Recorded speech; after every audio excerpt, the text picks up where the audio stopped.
There's two sides to the police business. Okay, there's the proactive side and the reactive side. So reactive is when we're answering those calls for service, whether with a phone call or sending an officer to somebody's house or investigating a major crime. Those are all things that we have no control over and we respond to and we have to take care of, so to speak. And that could be a simple incident that ends, or it could be an incident that's investigated for years. It really just depends on the magnitude of the incident. I think the biggest change is that in the past, when I started this career, police departments pretty much nationwide had an idea of what they felt they should be doing and how they should put out their efforts, but they didn't really listen to the community or the people that they work for. How has that evolved to today? Well, I think as a public service and the fact that we have so much more information, people want to know where their resources are going and how the services of the police department meet their needs. Currently, we're very fortunate because we have a policy here at the Roseville Police Department that really no call is too small. So if you have an event occur and you pick up the phone and you need to speak to a police officer or have a report taken, in some fashion, we're going to respond with the right personnel to your problem. It's not that way in other communities around us.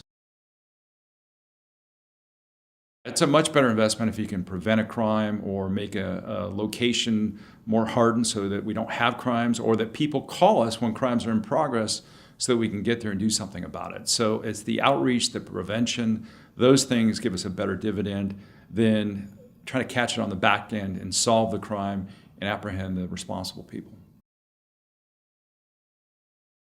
There's a front half and then there's a back office side that the public doesn't see. So the things that are public facing that we do that people see every day are obviously our patrol officers, our traffic officers.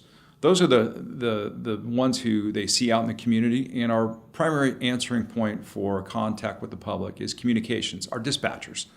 So when you pick up the phone, you're talking to our communications division.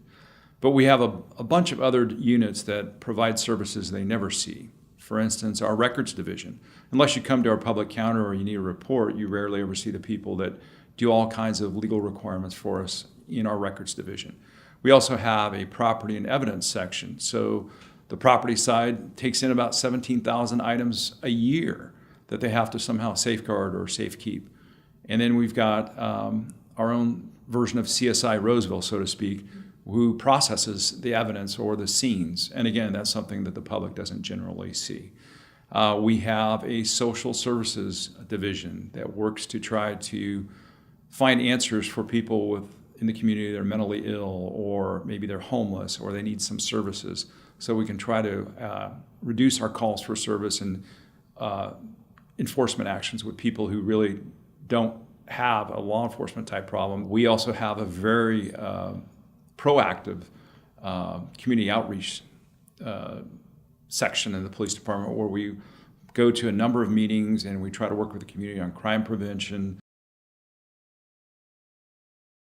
We have a $39.6 million budget, and we have 130 sworn police officers here in the police department and 67 and a half professional staff. So the sworn staff is the staff that has powers of arrest and carries weapons, and the professional staff is all the people that support us in all of our efforts that we do here.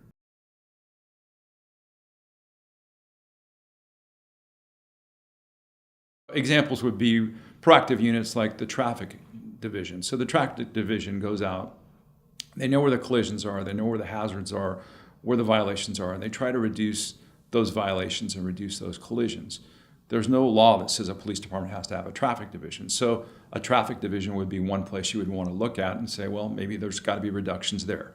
It's not a core business. It's not part of our meat and potatoes policing. We have a crime suppression unit. The crime suppression unit goes and looks at known offenders, gang members, and also the offenders who are being supervised increasingly in our community.